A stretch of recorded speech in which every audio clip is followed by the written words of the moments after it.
ఇప్పుడు కావచ్చు, ముందు కావచ్చు, ఇప్పుడు కావచ్చు, ఇంకా ముందు కావచ్చు, లేకపోతే ఇంకా రాబోయే గంటలు కావచ్చు, రోజులు కావచ్చు, ఎన్ని కేసులైనా ఎదుర్కోవడానికి నేనున్నాను. నేనే ఎదుర్కొంటా.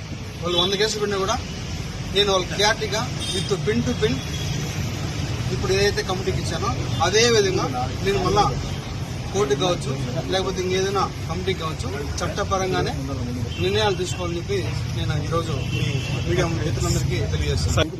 నాకు ఎవరైతే ఆ వ్యక్తికి జరిగిందో పూర్తిగా ఇది వ్యక్తిగత విషయం. దయచేసి ఎవరు కూడా పార్టీలకి రుద్దొద్దు. ముఖ్యంగా జనసేన పార్టీ అనే పేరు ఎత్తకుండా వ్యక్తిగత జరిగిన విషయం కాబట్టి వ్యక్తిగతంగానే నేను కమిటీకి సబ్మిట్ చేస్తాను. కమిటీ ఏదైతే మన పార్టీ చెప్తారో అదేవిధంగా పార్టీ కూడా నాకు చెప్తారో ఆ చెప్పిన తర్వాతే నేను ముందుకెళ్తాను.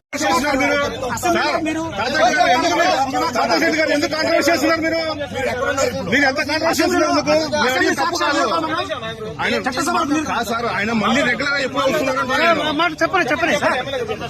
చెప్పండి.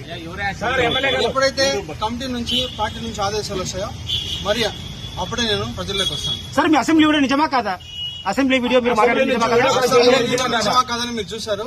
దానికి కూడా నేను కమిటీకి క్లారిటీ ఇచ్చాను. ప్రూఫ్స్ కూడా సబ్మిట్ చేశాను. కమిటీ ఏదైతే డెసిషన్ తీసుకున్న తర్వాత మళ్ళీ నేను ఒకసారి ప్రెస్ మీట్ పెట్టి ప్రతి ఒక్క మీడియా మిత్రుడికి నేను విడమర్చి విత్ ప్రూఫ్స్ తో కూడా మళ్ళీ సబ్మిట్ చేస్తాను. ప్రెగ్నెన్సీ అయింది 60 రోజులు అంటున్నారు, నిజమా కాదా?